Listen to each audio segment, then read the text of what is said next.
Ayan mga idol, kakuha tayo ng talbos sa ating tanim. Ito, nakakuha ng talbos. Ayan ang ating mga tanim mga idol, napapakinabangan na. Ayan. Nakakuha na tayo ng talbos at yung malunggay. Malunggay dyan sa ating bakuran, napapakinabangan na rin mga idol. Mga idol, ang dahon ng malunggay, kuha na tayo dyan. Ilang yan, nagdagla lang yan mga idol.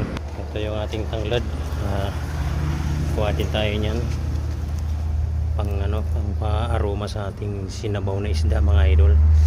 Siyempre itong ating sili, kukuha rin tayo ng yung gagamitin lang natin mga idol. Hindi natin yan pipitasin lahat kasi kukuha lang tayo ng yung gagamitin lang. Ayan, maliit lang, konti lang naman yung ating paggagamitan. Ayan. So ito mga idol yung ating sasabawan na isda. Ayan, natin ng tanglad. Mga idol, sabaw na tayo.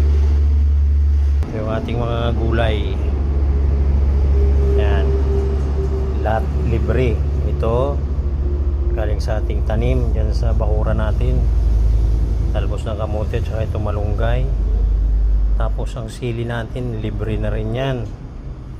Yung ating isda libre din yun, galing sa paninisid ng ating pangangkin ko kagabi. So yan, lahat libre ngayon sa araw na ito.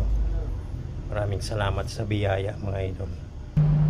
So ito, bagasal lang natin yung talbos. Bago natin himayin, kailangan malinis na.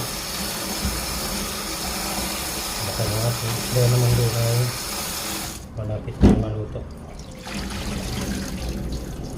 Tinulang isda ang kinalabasan mga idol. Binigay ng ating pamangkin na isda, ginawa ko ng tinula. Ayan mga idol, kulong-kulong. Nandyan yung ating tanglad mga idol, isda. At talbos na lang isusunod natin dyan mga idol. Ito na lang ihimayin natin yung malunggay kasi yung ating talbos ng kamuti mga idol, yan ay pinakadulo na yan. Hindi na natin yan ihimayin.